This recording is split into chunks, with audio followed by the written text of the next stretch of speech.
Virgo 12, a bride with her veil snatched away. Now, Jones focuses on the aspect of this image which refers to sacred sexuality, and by extension bringing sacredness to bear on every passion that we have. The physical body is passionate. We are passionate about sex, we're passionate about food, we're passionate about many things, and we get emotional and we want what we want and we want to take what we want.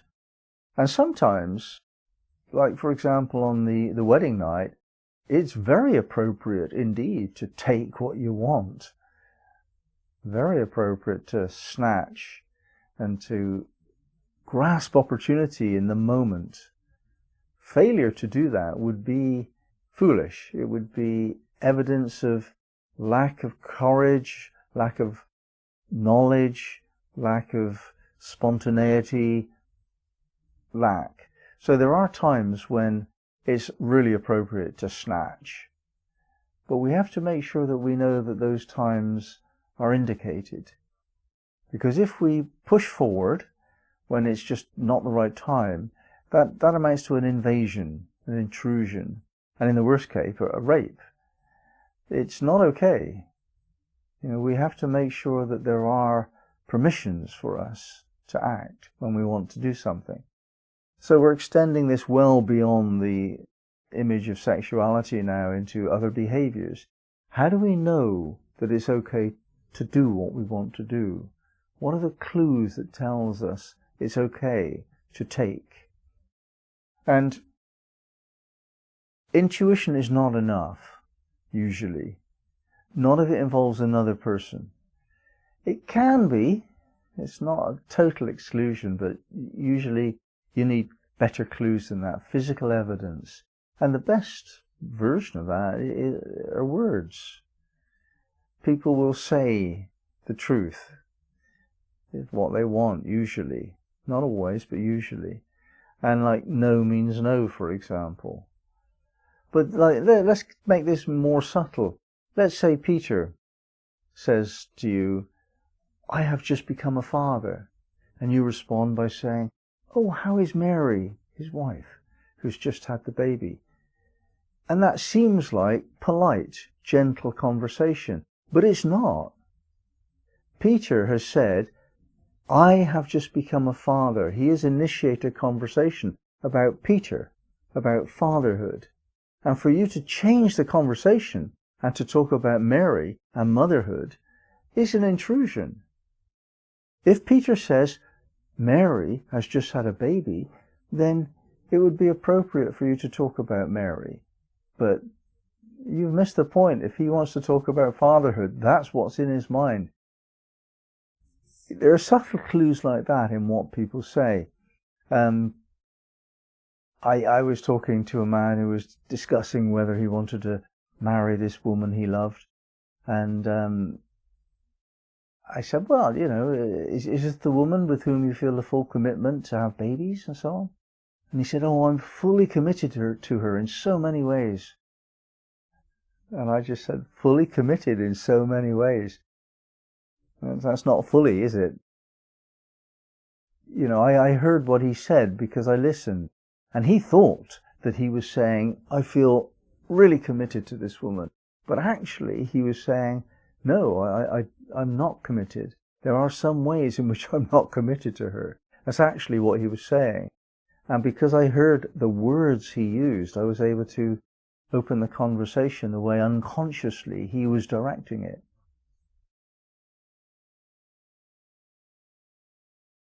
Rudhyar takes this image of the bride with her veil snatched away into a whole new dimension. He starts talking about our spiritual quest. He's talking about the veil, which is used as a metaphor for that which covers the mysteries. Now, the mysteries are written in metaphor and allegory.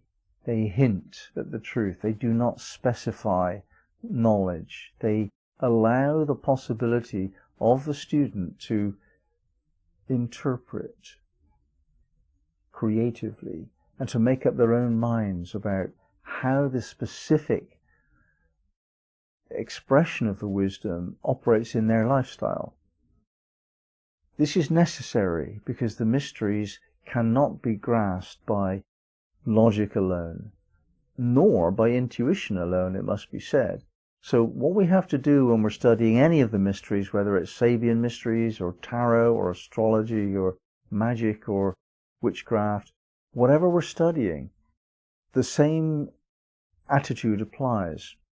There are times when we have to just receive information and process it, maybe intuitively, maybe through reading books and talking to people, but we have to just receive information and not make up our minds about whether or not that information is truth or whether it's important for us, relevant.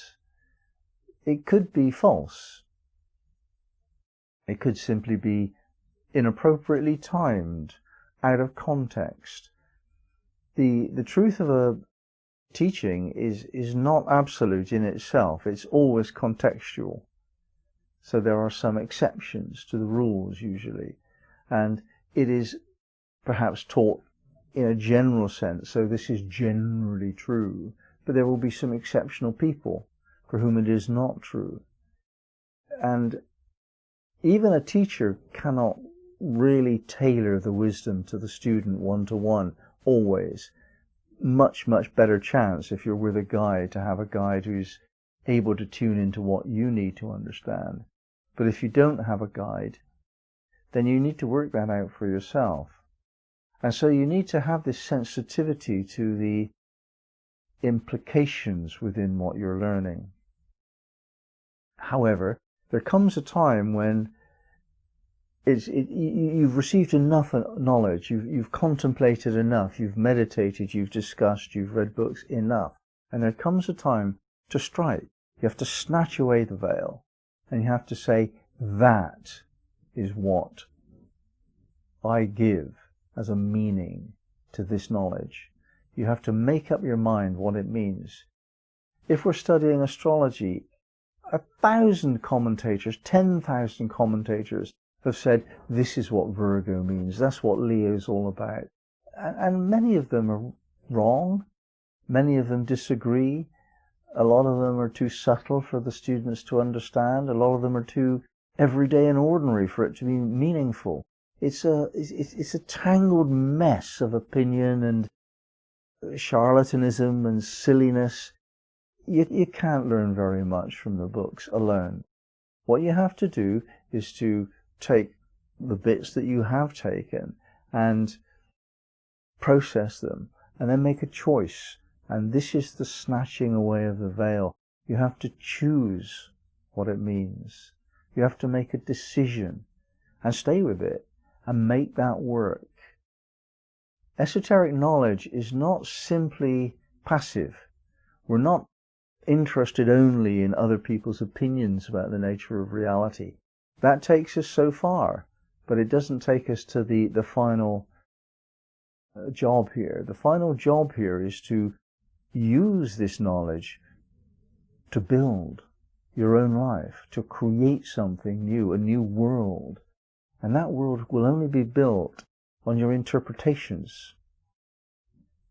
They have to be claimed. You have to work out what it means to you and strike. Take a very decisive, irrevocable action. That's what it means. When I get this tarot card, I do that. When I read this Sabian symbol, I know this. You have to make that final choice. Because if you just wait for knowledge to decide itself within you, first of all, you've missed the important aspect of this. Because the important aspect is for us to be able to assume. We have to learn assumption. Imagine the groom with his bride on the wedding night, and the bride is waiting for him to strike, to come forward. And he keeps on saying, is it all right with you, my dear? Are you comfortable? Everything okay? You know, like really, really sensitive. And yet he fails to plunge. I mean, that's what we would do if we continued to study the mysteries without becoming a magician. A magician asserts the truth and makes it come to pass.